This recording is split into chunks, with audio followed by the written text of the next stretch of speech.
warahmatullahi wabarakatuh. Waalaikumsalam warahmatullahi wabarakatuh. Para sahabat, jumpa lagi dengan kami di acara Belajar Bersama Berkaca Diri bersama dengan Dr. Andes Kiai Haji Lukman KPM. Beliau adalah pendiri komunitas Pahala Mengalir. Para sahabat juga bisa menyaksikan ceramah beliau di YouTube, ketik Lukman KPM. Mohon support channel kami untuk subscribe, like, and share demi kemajuan dakwah kita bersama. Pada hari ini kita akan mengadakan tema akhlak mulia sumber kebahagiaan, akhlak hina sumber penyakit. Ini tema yang sangat menarik sekali Pak Ustadz.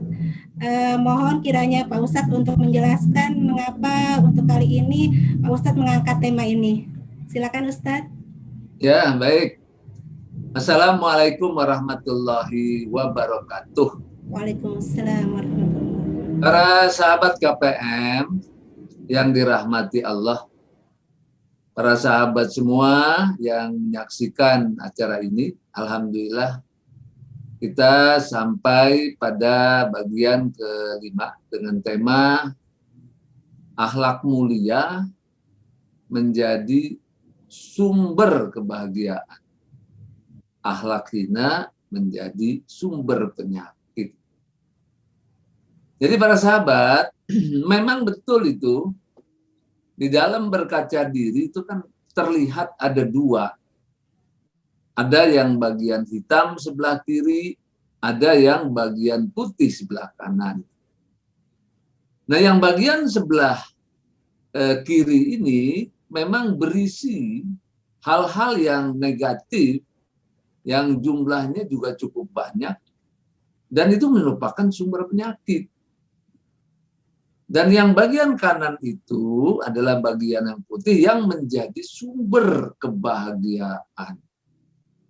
Nah, sehingga kita sangat jelas sekali bagaimana kita bersikap.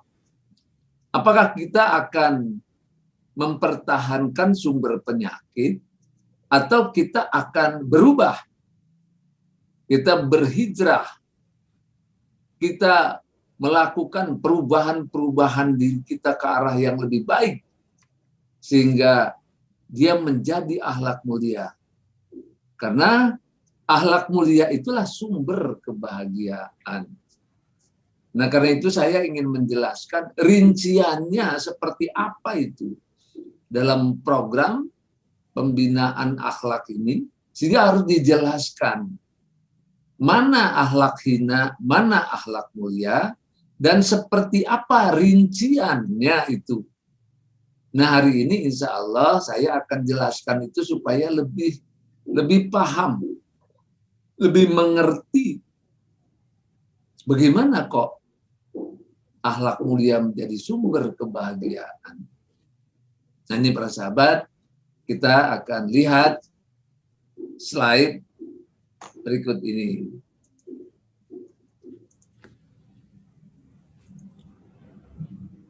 Nah, para sahabat, kita lihat sama-sama kita belajar bersama berkaca diri, atau kita sebutnya dengan B3D, belajar bersama berkaca diri.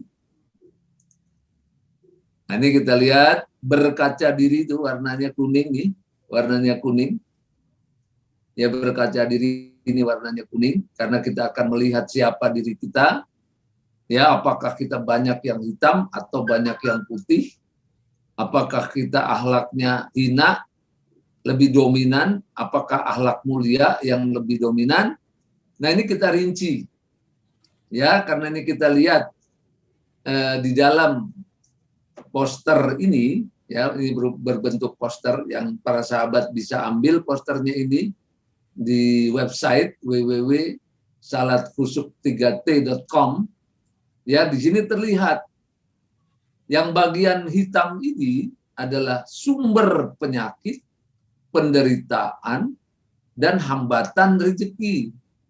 Ujungnya adalah menjadi penghuni neraka.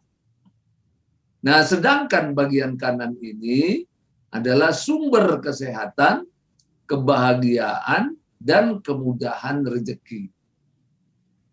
Nah, ini yang disebut dengan akhlak mulia. Ini para sahabat. Nah, ini bagaimana perinciannya?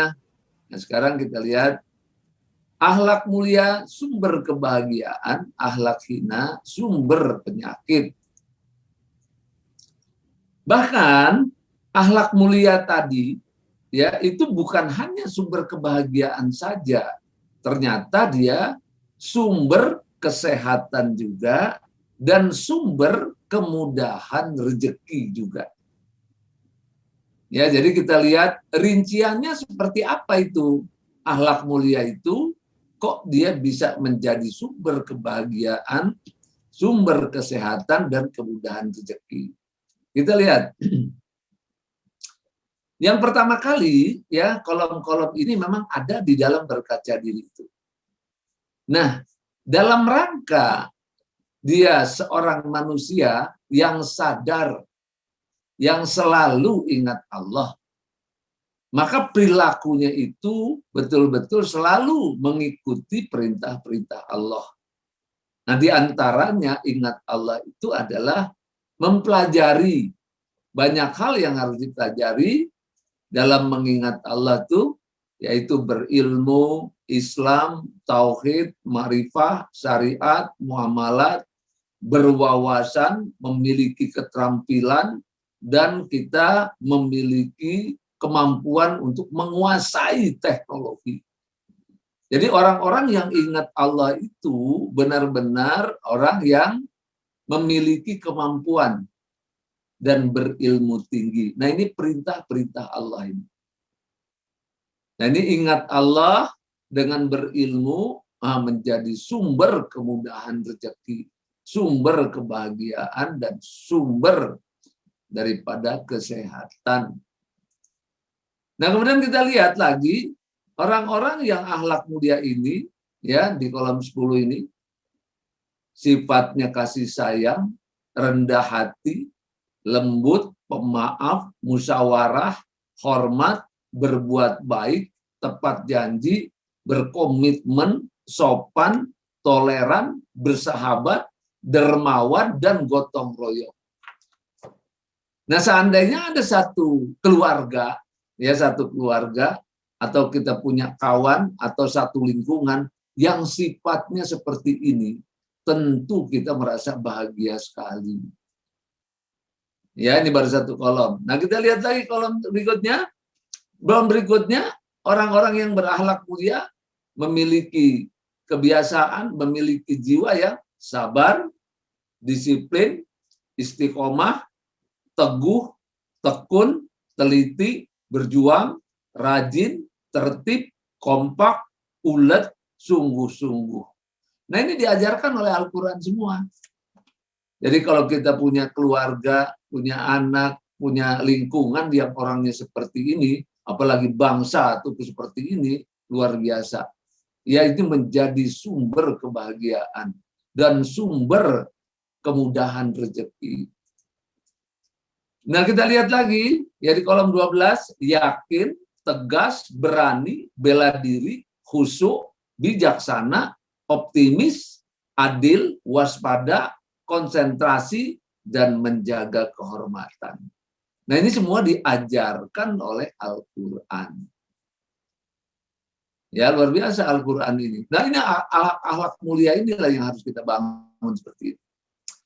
Nah, kita lihat lagi, ya, ikhlas, rela, ridho, bersih, takwa, taubat, doa, amar ma'ruf, nahi munkar.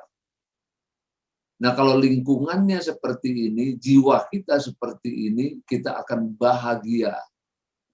Ya, kita akan lebih sehat, bahkan menjadi sumber kelancaran rezeki kita. Kalau watak dan sifat-sifat ini memang melekat dalam diri kita.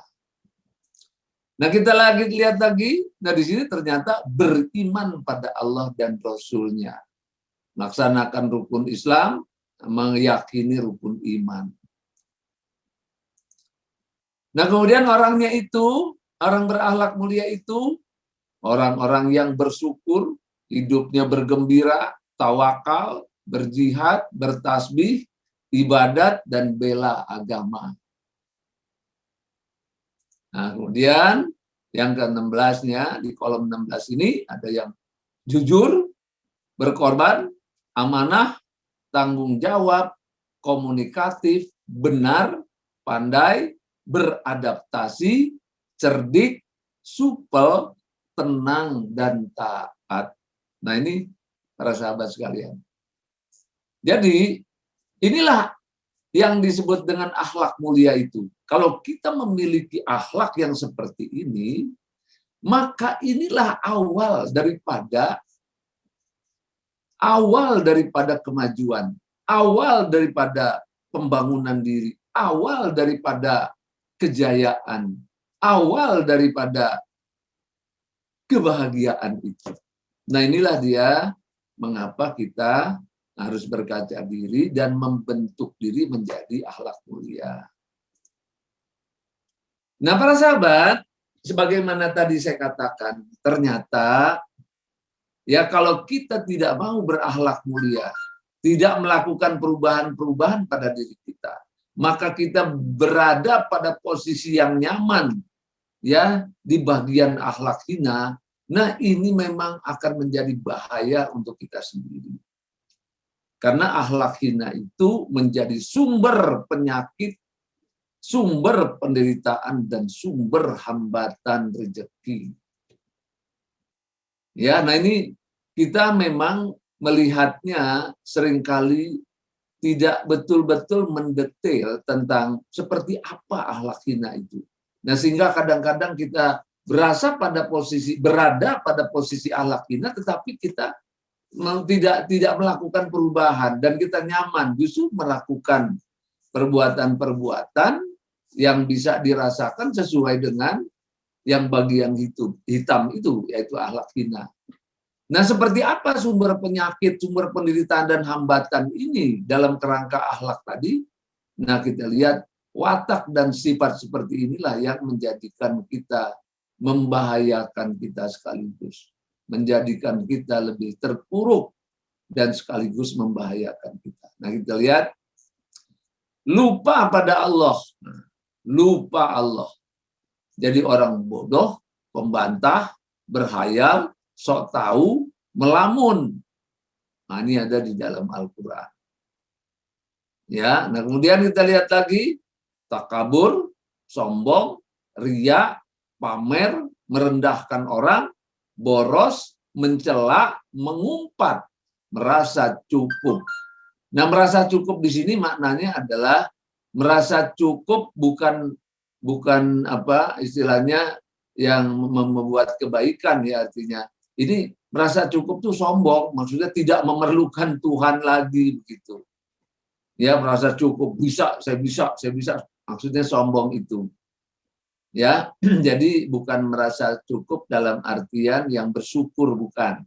Ya, tetapi merasa cukup dalam artian yang sombong, makanya ini negatif. Nah, kemudian kita lihat orang-orang yang berakhlak hina ini dia mempunyai cinta harta berlebihan.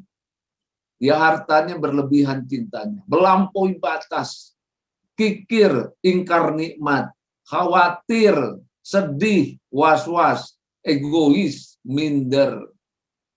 Nah, ini kita lihat, nah ini yang menjadi menyiksa diri orang sendiri, menyiksa dirinya sendiri akhirnya. Dalam keadaan bimbang, ragu, takut, prasangka, gunjing, putus asa, fitnah, benci, tergesa-gesa, melakukan hal-hal yang mubazir. Nah, ini yang menyebabkan orang itu menjadi terpuruk tuh sifat-sifat yang seperti ini. Nah, kemudian dalam hal ini arti negatif seks maksudnya itu ya sebangsa yang tidak sejalan dengan ketentuan agama. Seksnya itu seks yang tidak sejalan. Nah, itu arti negatif ya. Jadi arti negatif seperti perzinahan misalnya. Hamba nafsu, curang, tamak, rakus, serakah, haus kesenangan. Nah, ini sangat membahayakan diri. Nah, kemudian yang lebih berbahaya lagi adalah apa yang dimaksud dalam Al-Quran, yaitu orang yang kafir, munafik, musyrik, fasik. Nah ini boleh jadi sifat-sifat itu ada sama diri kita. Nah sehingga itu membahayakan diri kita sendiri. Nah inilah akhlak hina itu. Nah kemudian ditambah lagi ya orang-orang yang berakhlak hina. Nah ini di sini orangnya tuh pembohong, lalai, malas, keluh kesah, mabuk, judi, melakukan perbuatan yang sia-sia. Nah kita lihat lagi orangnya itu dikuasai perasaan-perasaan yang bagian hitam ini, ya, marah, dendam, buruk sangka, iri, dengki, khianat, mencuri, membunuh, menyakiti, kesal, kejam. Nah, ini semua dalam arti negatif. Nah, ini yang membuat kehidupan tuh lebih buruk, ya, menjadi sumber penyakit, ya, sumber penyakit, menjadi sumber penderitaan, menjadi sumber hambatan rezeki. Nah ini para sahabat, inilah dia mengapa kita harus berkaca diri untuk mengamati, ya, mengamati atau melihat, ya, sifat-sifat yang ada di dalam diri kita, apakah yang terbanyak itu yang putih atau kita katakan sumber kebahagiaan, akhlak mulia, atau yang akhlak hina.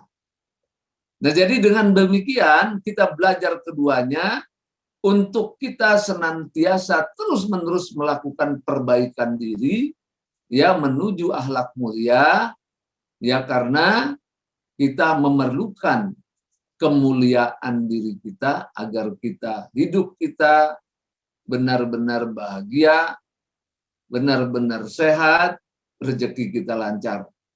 Nah, dengan mengetahui posisi diri kita, apakah posisi diri kita berakhlak mulia, berakhlak hina, nah sehingga dengan demikian kita akan bisa melakukan perubahan setahap demi setahap. Nah inilah para sahabat sekalian, isi daripada berkaca diri itu, ya.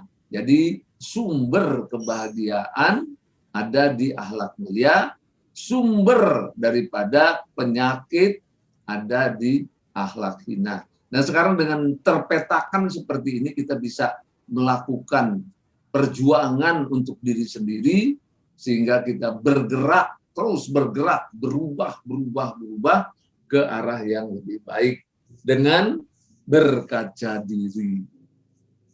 Saya kira itu dulu. Saya akhiri. Assalamualaikum warahmatullahi wabarakatuh. Waalaikumsalam warahmatullahi wabarakatuh.